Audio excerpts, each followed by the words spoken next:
série Suis-je normal, docteur?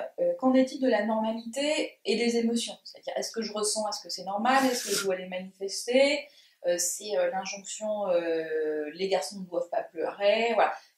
Qu'en est-il? Est-ce que les gens sont de plus en plus en inquiétude vis-à-vis de ce qu'ils doivent ressentir en fonction des moments et des situations?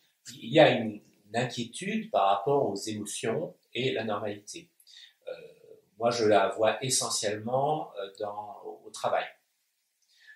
C'est clair que l'expression des émotions est quelque chose qui doit être soigneusement bouclé, spécialement, par exemple, chez les hommes. Chez les femmes, c'est un peu plus acceptable encore, mais ça peut aller dans la direction aussi de boucler ses émotions.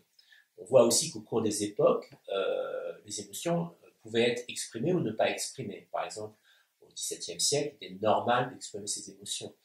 À la cour du roi Louis XIV, en fait, dans les années de la guerre de succession d'Espagne, c'est-à-dire au début du XVIIIe siècle, il y a des mémoires qui disent que le roi pleurait en compagnie de la famille royale quand il y avait des mauvaises nouvelles de la guerre de succession d'Espagne. Actuellement, bien sûr, c'est inacceptable par rapport à des gens qui se trouvent en position de pouvoir. Et en fait, ce bouclage qui fait des gens doivent se montrer comme des robots a des conséquences. Et moi, je vois beaucoup de gens par la suite qui développent des troubles anxieux, et que ces troubles anxieux aussi, ils se sentent coupables de développer ces troubles anxieux. C'est-à-dire, on a l'impression qu'ils veulent boucler toutes leurs émotions, qu'ils développent des troubles paniques ou des troubles peut-être un petit peu obsessionnels ou l'anxiété sociale, et qu'ils se sentent extrêmement coupables et qu'ils essaient de cacher ça. C'est-à-dire qu'ils sont sur le lieu de travail, ils doivent non seulement faire leurs tâches habituelles, mais ils se débattent aussi pour cacher ces côtés de leur personnalité qu'ils considèrent comme honteux. D'accord. Donc finalement, ce que vous notez, c'est que maintenant, finalement, beaucoup de vos patients ont du mal à gérer finalement personnalité et tâches et missions professionnelles. C'est-à-dire qu'ils mélangent la compétence, le savoir-faire et éventuellement ce qu'ils sont, c'est-à-dire en termes de personnalité. Et pour le coup, ça semble rentrer en collusion. Alors, est-ce que c'est une injonction sociale ou est-ce que c'est eux qui ont une mauvaise lecture de ce qu'on attend d'eux dans l'entreprise? Je pense que ce qui se passe au point de vue émotion à l'entreprise, il y a des injonctions clairement de la société et des entreprises. Par exemple, il y a des formateurs ou même des coachs qui vont tout à fait dans la direction qu'on doit gérer ses émotions et les contrôler.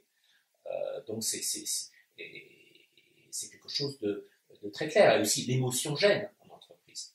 La colère gêne, et quelquefois, il y a des raisons d'être en colère. La tristesse gêne, et quelquefois, il y a des raisons d'être triste. Il faut être toujours souriant, dynamique, et quelquefois, il n'y a pas beaucoup de raisons d'être souriant et dynamique, parce qu'il y a des mauvaises nouvelles, il y a un management qui peut être inapproprié, c'est difficile d'être un bon manager.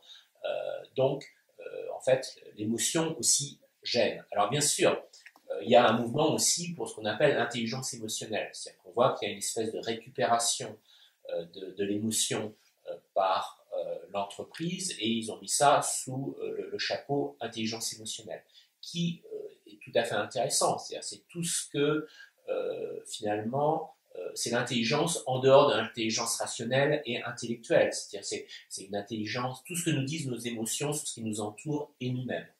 Et donc c'est une sorte de récupération qui doit être quand même bien contrôlée pour qu'elle soit acceptable en entreprise.